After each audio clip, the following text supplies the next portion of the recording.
Hello aspirants. Unlock GS academy में आपका स्वागत है। आज अनलॉक करने के लिए हमारे सामने एक नया टॉपिक है, स्पेशल इकोनॉमिक जोन, विशेष आर्थिक क्षेत्र, जिन्हें सेज कहा जाता है।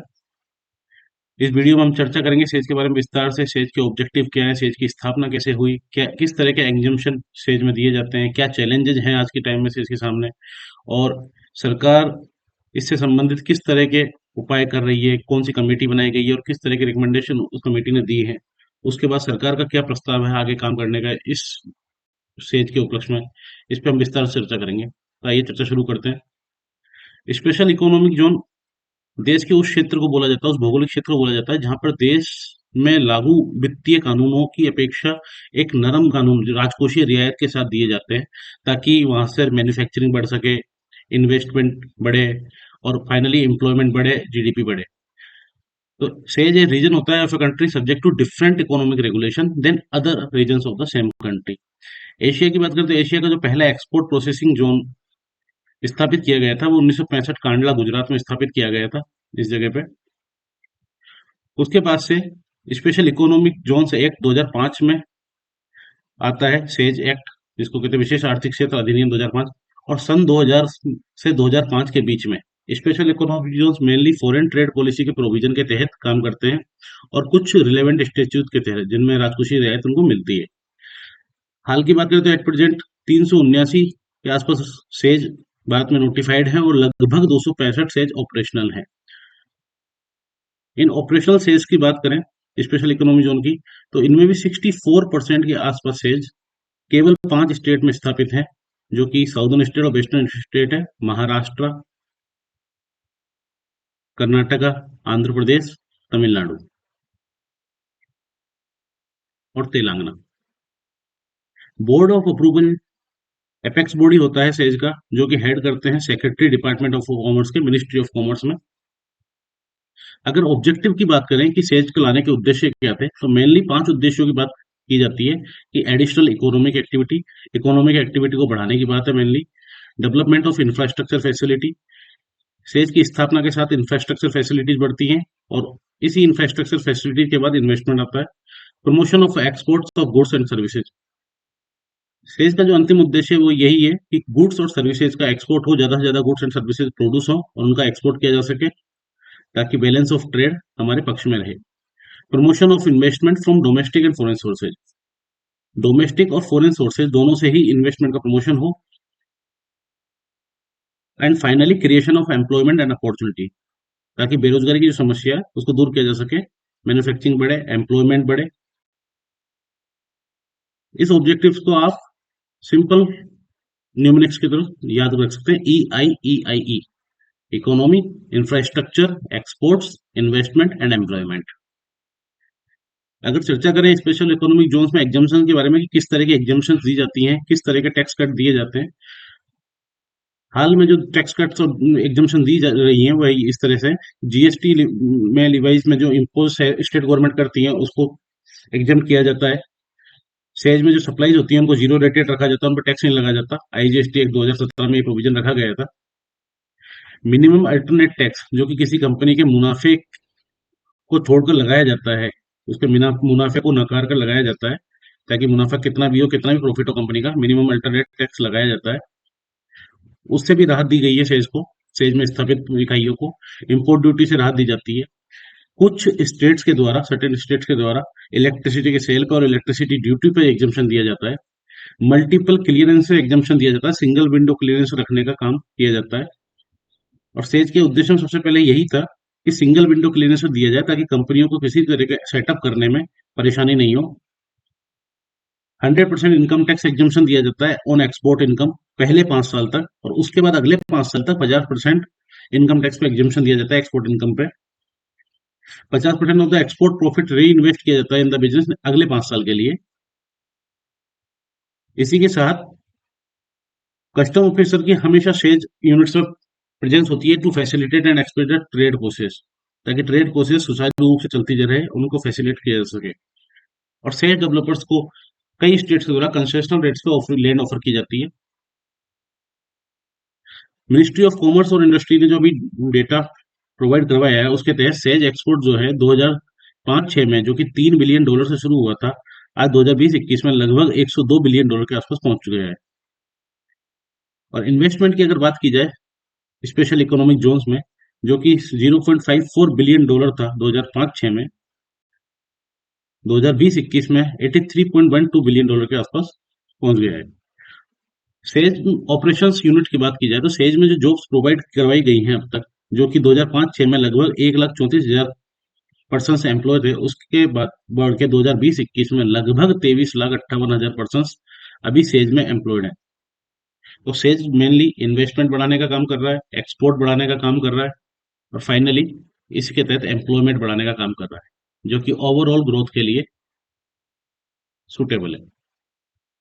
अगर चैलेंजेस की बात की जाए कि अभी के समय क्या चैलेंजेस सेज के सामने हैं, जिनमें सुधार की जरूरत है, जो इसे पीछे खींच रहे हैं, तो सबसे पहला चैलेंज है अनयूटिलाइज्ड लैंड। बहुत सारे स्टेट में सेज यूनिट्स के पास बहुत सारी लैंड है जो अनयूटिलाइज्ड है, जिसका डिमांड नहीं होने के कारण से वो लैंड अनयूटिलाइज्ड पड़ी हुई है। और पैंडेमिक के बाद जो डिस्ट्रप्शन हुआ उससे कई यूनिट्स बंद हुई, उसके बाद जो लैंड खाली पड़ी है वो अनयूटिलाइज्ड लैंड अपने आप में एक चैलेंज है। दूसरा चैलेंज है सेवरल मॉडल्स को लेके, कि सेज के कई मॉडल्स भारत में कई राज्यों के द्वारा और केंद्र सरकार के द्वारा स्थापित किए गए, जिसमें एक स्पेशल इकोनॉमिक जोन है, कोस्टल इकोनॉमिक जोन्स है, नया दिल्ली मुंबई इंडस्ट्रियल कॉरिडोर है डीएमआईसी, उसके बाद नेशनल इन्वेस्टमेंट और मैन्युफैक्चरिंग जोन अलग बनाया गया है, डिफेंस कॉरिडोर अलग बनाया गया है, फूड पार्क्स अलग बनाए गए हैं, टेक्सटाइल पार्क्स अलग बनाए गए हैं। तो इनके साथ इन सारे मॉडल के साथ दिक्कत क्या है कि ये सेज की जो मूल अवधारणा थी कि सारी तरह की यूनिट एक ही पर्टिकुलर जगह पे रहे, ये सब जो इंटीग्रेशन चैलेंज के रूप में सामने आई है कि एक इंटीग्रेशन नहीं हो पा रहा है। तो इस चैलेंज से भी निपटने की जरूरत है। तीसरा चैलेंज है आसियान कॉम्पिटिटर्स को लेके, कि कई आसियान कंट्रीज हैं जिन्होंने अपनी पॉलिसी को चेंज किया ताकि ग्लोबल प्लेयर्स को इनकरेज किया जा सके, ताकि वो उन पर्टिकुलर कंट्रीज के जो स्पेशल इकोनॉमिक जोन है उनमें पार्टिसिपेट करें, उनमें इन्वेस्टमेंट करें। और इस बीच में इंडियन जो स्पेशल इकोनॉमिक जोन है उन्होंने कहीं ना कहीं ग्लोबल कंपेटिटिव एडवांटेज को खो दिया है। तो ये अपने आप में एक चैलेंज है कि उसे कैसे दोबारा से रिगेन किया जा सके। अभी हाल ही में जो अंकटाड की रिपोर्ट आती है उसमें कहा जाता है कि सेज का जो एक्सपोर्ट है वो उतनी तेजी दर से नहीं बढ़ा है जितना ओवरऑल एक्सपोर्ट बढ़ा है हमारा बिफोर द पेंडेमिक। तो सेज बनाने का जो उद्देश्य था कि फाइनली एक्सपोर्ट बढ़ाया जा सके, उसको लेकर जो चैलेंज है इसको पूरा किया जाना जरूरी है। एक फोर्थ चैलेंज है कि लेस अट्रैक्टिव हो गए हैं सेज, क्योंकि जब तक टैक्स हॉलिडे दी जाते हैं तब तक सेज अट्रैक्टिव रहते हैं, लेकिन जैसे ही टैक्स हॉलिडे कम होते हैं 5 साल या 10 साल के बाद, उसके बाद वो बाउंड अप होना शुरू कर देती है कंपनी यूनिट वहां से। तो ये अपने आप में एक चैलेंज है सरकार के लिए कि उन्हें कैसे रिटेन रखा जाए continuously after the tax holidays and tax breaks. और फाइनली जो एक चैलेंज है वो एफटीएच को लेकर सामने आया, फ्री ट्रेड एग्रीमेंट्स को लेकर। 2005 से 2015 के बीच में कई सारे फ्री ट्रेड एग्रीमेंट कई देशों के साथ केंद्र सरकार ने किए, और उसमें सेज का जो एडवांटेज है वो कहीं ना कहीं कम हो जाता है, क्योंकि फ्री ट्रेड एग्रीमेंट में जो इम्पोर्टर्स है सेज के बाहर, उनको वही जीरो रेट इम्पोर्ट का फायदा मिलता है, उन पे वही डोमेस्टिक टेरिफ एरिया रेस्ट्रिक्शंस नहीं लगते हैं। तो ये एफटीएच कहीं ना कहीं सेज का जो उद्देश्य है उसको धूमिल करने का काम करते हैं। तो इन चैलेंजेस से निपटने की जरूरत है। और इसी चैलेंजेस को देखते हुए गवर्नमेंट ने सन 2000 में बाबा कल्याण कमेटी की स्थापना की। ये है मिस्टर बाबा कल्याणी। इनकी अध्यक्षता में कमेटी बनाई गई ताकि एग्जिस्टिंग जो सेज है इंडिया के उनको स्टडी किया जा सके, एक पॉलिसी फ्रेमवर्क बनाया जा सके ताकि स्ट्रेटेजिक पॉलिसी मेजर्स लिए जा सके। और इस कमेटी की जो रिकमेंडेशन आती है उस रिकमेंडेशन में बाबा कल्याणी कमेटी ने रिकमेंड किया है कि सेज का रीनेम किया जाए, सेज को रीनेम किया जाए, नाम बदला जाए सेज का, स्पेशल इकोनॉमिक जोन की जगह इन्हें 3 ईज के नाम से याद किया जाए, एम्प्लॉयमेंट एंड इकोनॉमिक एनक्लेव कहा जाए, जिसमें मेनली फोकस एम्प्लॉयमेंट और इकोनॉमिक जनरेशन पे हो। एक्सपोर्ट ग्रोथ ओरिएंटेड जो हमारा सेज शुरू में शुरू किया था उसको एक्सपोर्ट ग्रोथ ओरिएंटेशन से उसका फोकस हटाकर employment and economic growth orientation की तरफ किया जाए। एक्सपोर्ट बढ़ाने का फोकस है उसको चेंज किया जाए और मेनली फोकस किया जाए कि एम्प्लॉयमेंट बढ़ाया जाए किसी तरीके से सेज के थ्रू, और इकोनॉमिक ग्रोथ को बढ़ाया जाए। और मैन्युफैक्चरिंग और सर्विस जो सेज है उनके लिए सेपरेट रूल्स बनाए जाए। अभी तक मैन्युफैक्चरिंग और सर्विस सेक्टर के लिए सेम सेम रूल चलते थे, तो इन दोनों क्षेत्रों के लिए एक अलग रूल बनाया जाए। और इन 3 ईज सेक्शंस में ईज ऑफ डूइंग बिजनेस को बढ़ाया जाए, इंटीग्रेटेड ऑनलाइन पोर्टल बनाया जाए न्यू इन्वेस्टमेंट के लिए, सनसेट क्लेज को एक्सटेंड किया जाए, और जो टैक्स और ड्यूटी बेनिफिट दिए जाते हैं उनको कहीं ना कहीं से रिटेन किया जाए ताकि कंपनियां वहां पर रिटेन रहे, यूनिट्स को बाउंड अप नहीं करें। एक आईएफएससी के लिए यूनिफाइड रेगुलेटर बनाया जाए, ताकि अलग-अलग संस्थाओं के द्वारा जो नियमन किया जाता है, रेगुलेशन किया जाता है, उससे बचाव हो सके और ईज़ ऑफ डूइंग को बढ़ाया जा सके। ईज़ ऑफ डूइंग बिज़नेस को बढ़ाया जा सके। और एक डिस्प्यूट रेज़ोल्यूशन इकाई बनाई जाए थ्रू आर्बिट्रेशन या कमर्शियल कोर्ट के माध्यम से, ताकि जो किसी भी मैन्युफैक्चरिंग यूनिट का या किसी भी इकोनॉमिक एक्टिविटी के तहत जो न्यायालय में जो टाइम स्पेंड होता है, वो जल्दी से जल्दी फ्री किया जा सके और यूनिट्स अपना काम कर सकें। इसी को लेके यूनियन बजट में इस साल सरकार का मसौदा तैयार किया था सरकार ने कि सरकार सेज को एक नए लेजिस्लेशन से ट्रांसफर कर देगी, जिसमें development of enterprise and service hub के नाम से, डैश के नाम से पर्टिकुलर संस्था बनाई जाएगी जो सेज को प्रतिस्थापित करेगी। और इसी को लेके अभी एक नया ड्राफ्ट बिल सरकार ने लोकसभा में पेश किया है, जिसमें कहा गया है कि development of enterprise and service hub बनाए जाएंगे।